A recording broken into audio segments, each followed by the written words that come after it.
the potential removal of Mr. Escamillo Latimer from his seat on the planning board. This is not a disciplinary hearing or a criminal proceeding. This is an administrative action regarding an appointed position, and our responsibility is to ensure the process is fair, transparent, and consistent with North Carolina law. Before we begin, I want to clearly outline the legal standards and process we are required to follow. Mr. Latimer has the right to notice of this meeting and an opportunity to be heard. This afternoon's procedure will be as follows. A member of council will state the reasons they believe removal is appropriate. Mr. Latimer will then be given the opportunity to respond. Mr. Latimer does not have the right to question council members or city staff. His right is to make his position known to council. After Mr. Latimer has spoken, council will deliberate in open session. If council chooses to take action, it will occur in open session. We want to be very clear, this is not a public hearing, and it is not an open forum for public comment. Only the council and Mr. Latimer will be recognized to speak at the appropriate times. We expect and will enforce orderly and respectful conduct throughout this proceeding. Any disruptions, outbursts, or attempts to speak out of turn will result in immediate removal from the meeting room. This is a formal administrative process, and it will be handled with the seriousness and decorum it requires.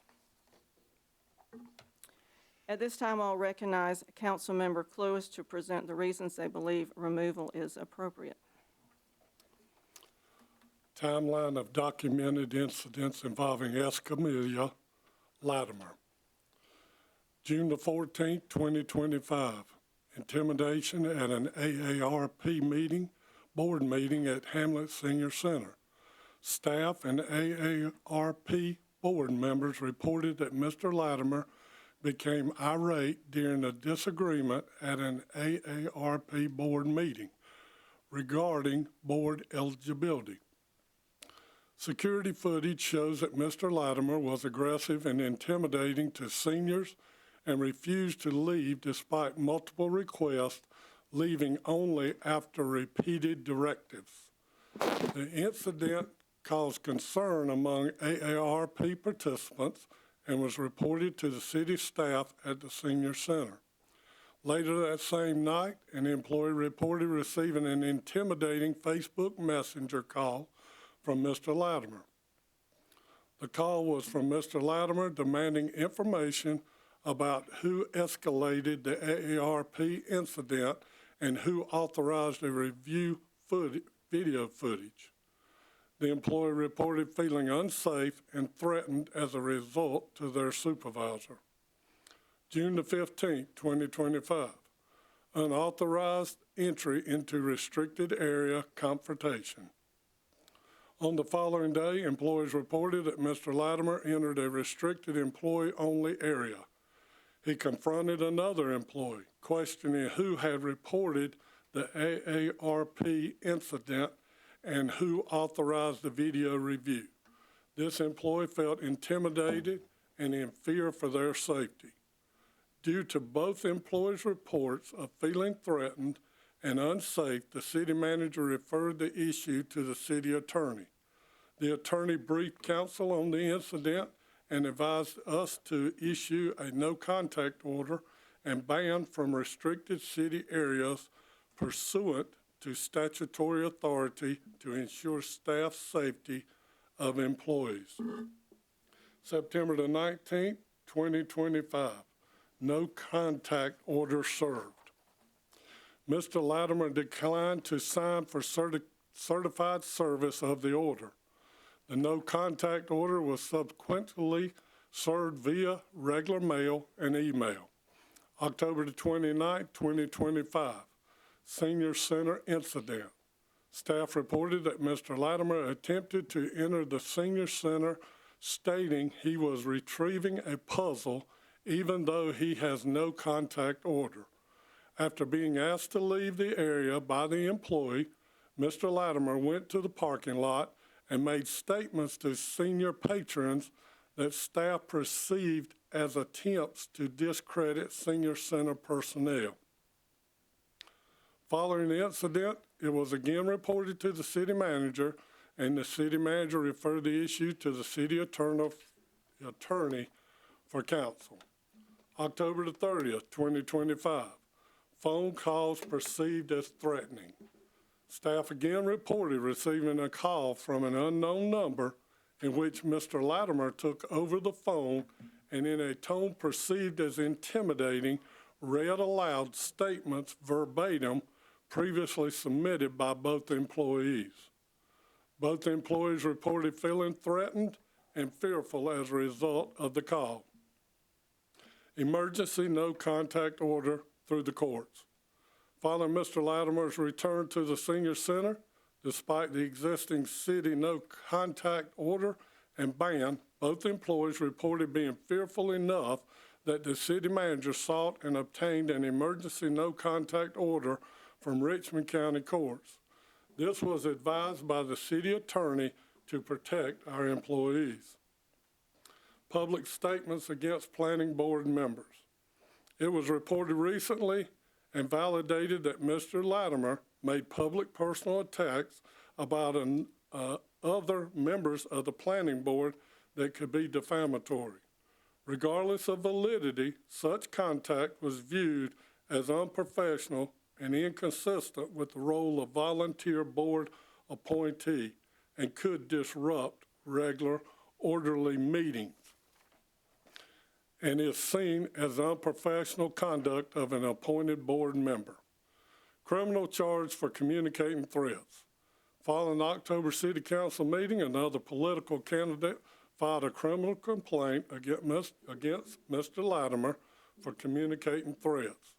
This reflected an ongoing pattern of escalating conflict and is against conduct unbecoming of an appointed planning board member.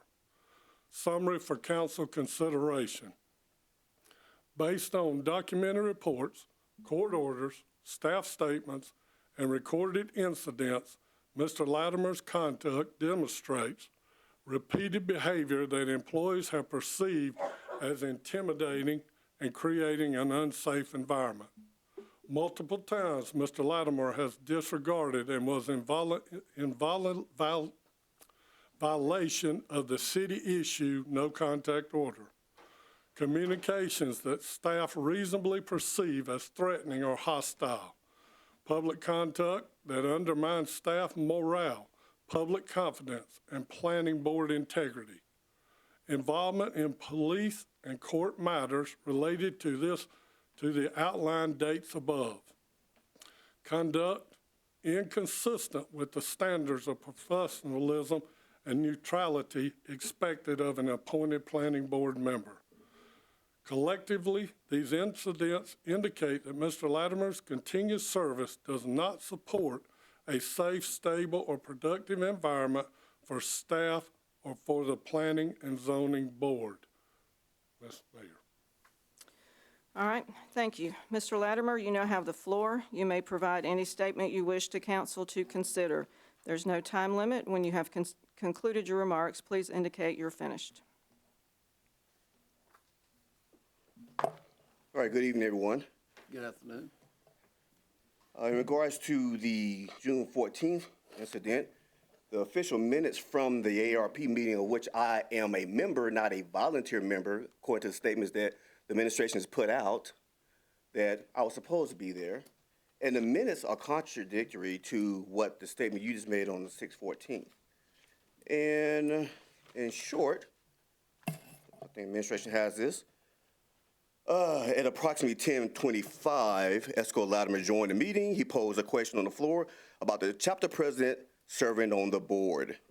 He had bylaws in his hands and stated that according to the bylaws, the president could not serve on the board of directors. That was a misquote. He cannot be the chair and the CEO. He can't do both according to the national bylaws. So I've asked him to make a correction on that. President Lee shared his interpretation that he could, and after no sense of agreement, Esco over talking Lee, no matter what he said, President Lee asked Esco to leave the meeting at 10:40 a.m. Esco said he would not stay in an organization where leadership does not abide by the rules. And he will report the chapter to the state, which is what I did. I reported the president, the vice president, and the secretary. That'll be Mary Ingram and Joseph Ingram. So that's a husband and wife. They wrote some personal statements, but those were the official meeting notes. And with the video that I just finally got, thank you very much, Ms. Hawks, I finally got, it was then, you could see where I wasn't threatening, I was talking about the bylaws. Yes, we had a disagreement, and yes, I left. In regards to, let's see here, 614 again, you have 6 of these, most of these on the same day, John, so I'll let you know that. Yes, I'm a regular at the Assembly Senior Citizen Building. I've been volunteering there for the last 2.5 years, even before I started to run for my campaign. That's nothing new. I've never gone to any work area that I wasn't allowed to go into. Before, I have a rule. Before you go in anyone's office, you ask, can you come in? Before I put anything on anyone's desk that I'm even paying for my attorney, I ask, can I put it on your desk? That is called respect. That is what you show, even if you don't have to. It's just common courtesy. Let's see here. I have never called Kwani without my beautiful fiance and soon-to-be wife near me. And I've always put it on speakerphone. The reason that is because I was taught by my grandfather, you never call another married woman without your wife beside you. You just don't do it. It's called respect. I never shake the hand of a married woman until I shake the hand of the husband. It is called respect. You never wanted to make it seem like you were doing anything out of the norm, but showing respect to the man first, and then you approach the woman. That's how I've been raised. So no, me and Kwani talk regularly online, and I never call her on a personal phone. I always call through Facebook. Again, never making it look like I was ever doing anything out of the norm. And I did message Kwani, can I call you? And she said yes. It wasn't inappropriate. Sonia's always sitting on the left of me in my living room, that nice, big, beautiful picture window everyone can see through. And yes, we had a conversation about many things, one of them being the ARP meeting. Now, I did file a report with Kwani in regards to Lee Quick pointing his finger in my face, but I don't see that in any of the paperwork where I felt like that was threatening, but I didn't think it was enough to follow up on, but I guess I should have. Because you can see in the video that's on my Facebook page where that big long finger is in my face and I sit back. Because I just didn't want it in my face. Again, that's a level of disrespect. You just don't do that. And he is my elder, and you just don't do that. In regards to the phone calls on 1013, I do not call the center since my political campaign that, and Mr. TJ here has been on the hunt for me. I figured it was best that I don't do that, and I have not. So I have the center blocked. I have Kwani blocked because I have her phone number, and I have Amanda Kippen blocked. So they couldn't call me if they wanted to, and nor could I call them because that's how my phone's set up, because I have a business line. So most people have my business line, and it's for that reason, because I don't know exactly who to trust and who not to trust. Well, I kind of know it in this room. But that's just the way it is. So they call my fiance. So on 10:30 at 9:09 a.m., here's a printout. If anybody wants to see this, anybody want to see this? This is when Kwani, so everybody can see this. All right? Can you get that, please? This is when the Hamlet Senior Citizen Building called me. Well, I'm sorry, called my fiance. Now, the reason this is important is because I was in the hospital at that time. I couldn't answer the phone if I wanted to. I could barely move because I have severe arthritis in my lower back. And so, and I know you're thinking, well, why does the time matter? 9:09 is when the incoming call, but according to the statement that I have here, that, let's see here, at 9:17, I guess this is TJ, I received a phone call from the Senior Director, Amanda Kippen, who informed me that Activities Coordinator Shaquana Carey was in tears following a phone conversation with Esco Latimer and his partner. That would be my fiance. Thank you. During the conversation, Mr. Latimer quoted verbatim, I was on pain meds. I couldn't quote anything verbatim if I wanted to at that time. Talking out my head maybe, but nothing verbatim. I quoted verbatim the statements that Carey and Kippen, Shaquana Carey and Amanda Kippen, had submitted to the administration, which subsequently forwarded to the city attorney. These statements documented and previous interactions and concerns regarding Latimer's conduct at the senior citizen. While Carrie attempted to apologize for the misunderstanding, so apparently I was told to leave. I said, "You can't do that. This is city property. I can be here." And they were calling me, not me calling them on 10:30. Yes. Calling me. So either TJ, you're not telling the truth, or Saquani and Amanda not telling the truth about the phone call. And you have a signed affidavit to the court saying that this is the truth, and that's not the truth. They called me. And Latimer advised that he was not permitted at the facility, which they were calling me and apologizing for. Latimer responded by reading these statements back to them, which I could not because I was on pain medication. And Sonia was actually driving, so I was kind of relaxing. Kippen expressed that, and as a result of this incident, neither she nor Carrie are willing to provide any further statements concerning Latimer. So your facts that you're quoting off, Mr. Tony Cluis, is inaccurate. The proof is right here. If you would like to see those phone calls, I also have my phone records. There's not one phone call I made on 10:30. Why is that? Because I was in pain and I was laying down on the couch with the puppies. That is why. This has been a ruse against me because I was running for a campaign. We know that. That's fine. And I'm okay with that, all right? I got beat. Tony, you beat me, all right? I can take a L, but I make a lot more W's than I take L's. Thank you.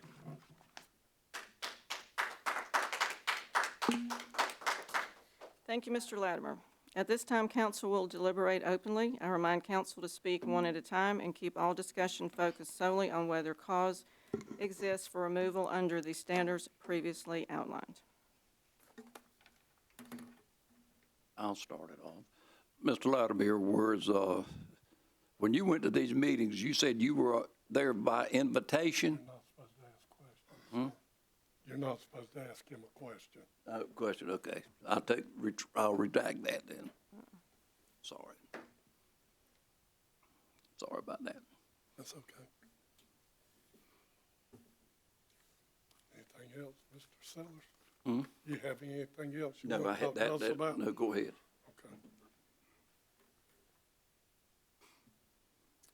I just don't feel like, and I'm talking to council, I just don't feel like our employees would make up things and make up statements and be in fear for their safety. And I just, I think it's unbecoming to a planning board member. There's too many things going on, too much has happened,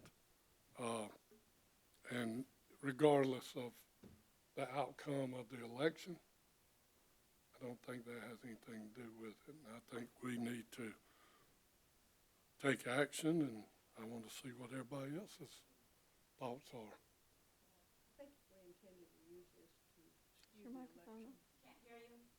I think if we had intended to use this to skew the election, we would have handled this prior to the election and not afterward.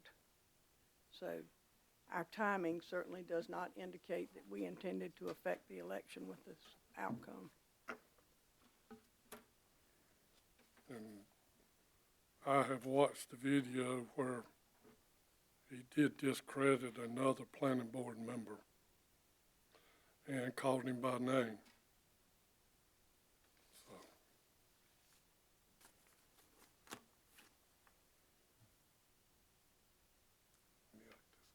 Anything else?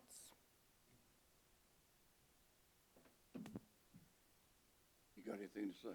If I did, I'd say it. All right. So is there a motion regarding the status of Mr. Latimer on the planning board? I make a motion that we rescind Mr. Latimer's appointment based on his conduct in the recent months. Do I have a second? Second. All right, let's take a vote. All those in favor? Aye. Any opposed? Can I say something? Well, it won't do any good after we've already voted. Go ahead. So what is your vote, Oscar? What is your vote? My vote is we're gonna have to rescind, remove him based on that, because of that behavior to the thing. Okay. All right.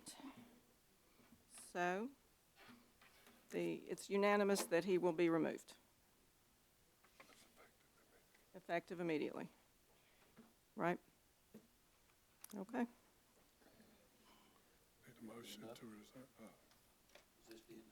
Yeah, we need a motion to adjourn.